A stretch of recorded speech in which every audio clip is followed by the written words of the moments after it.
इस अध्याय में हम वस्तु के बारे में विस्तार से चर्चा करेंगे। मैटर यानी वस्तु और मटेरियल यानी पदार्थ। हर एक वस्तु किसी न किसी पदार्थ की बनी होती है। पदार्थ जैसे लकड़ी, लोहा, रबड़, प्लास्टिक इत्यादि। तो प्रश्न उठता है कि वस्तु किसे कहते हैं।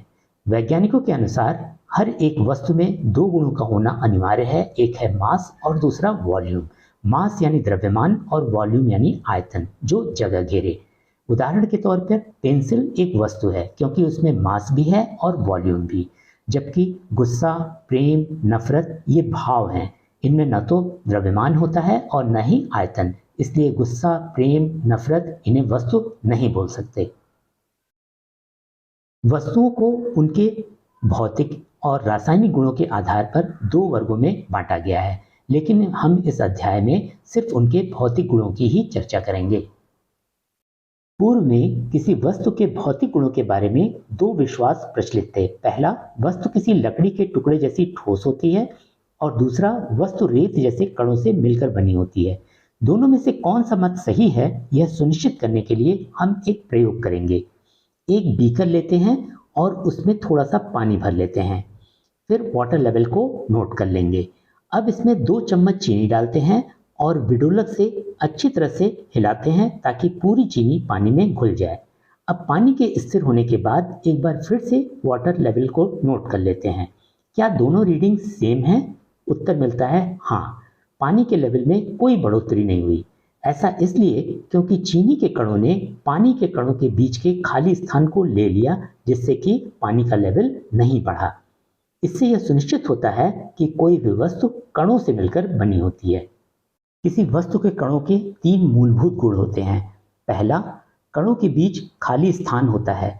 आप इस खाली स्थान को माइक्रोस्कोप से देख सकते हैं।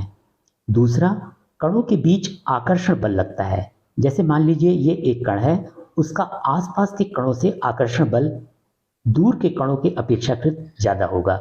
यह आकर्षण बल उन्हें आपस में बांधे रखता है। और तीसरा गुण है कि प्रत्येक कण लगातार गतिमान रहता है क्योंकि इनमें काइनेटिक एनर्जी यानी गतिज ऊर्जा होती है। तापमान बढ़ाने से गतिज ऊर्जा और बढ़ जाती है, जिसके परिणाम स्वरूप कण तेजी से इधर उधर भागने लगते हैं। डिफ्यूजन यानी विसरण। आइए समझते हैं कि विसरण किसे कहते हैं। मान लीजिए ये 2 अलग अलग तरीके के कण हैं। अगर इन्हें मिला करके आपस में छोड़ दिया जाए और ये आपस में अच्छी तरह से घुल मिल जाएं, तो हम इसे विसरण कहेंगे। उदाहरण के तौर पे मान लीजिए हम एक बीकर में पानी लेते हैं और इसमें 2 चम्मच चीनी डाल करके बिना हिलाए हुए इसे छोड़ देते हैं। कुछ घंटे इंतजार करने के बाद हम देखेंगे कि चीनी के कण पानी में पूरी तरह से घुल मिल गए हैं। तो हम कह सकते हैं कि चीनी पानी में विसरित हो गई है।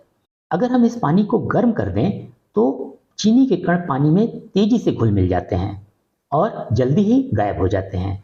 इसका मतलब ये हुआ कि तापमान बढ़ाने पर विसरण की प्रक्रिया तेज हो जाती है। अब हम विसरण के कुछ उदाहरण देखेंगे।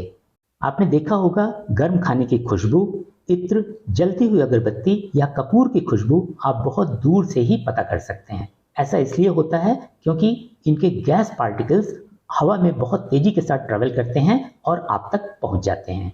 पानी को हम मीठा कर सकते हैं अगर उसमें चीनी डाल के छोड़ दिया जाए, या फिर नमकीन कर सकते हैं अगर उसमें नमक डाल के छोड़ दिया जाए। ये भी विसरण की ही प्रक्रिया का एक उदाहरण है।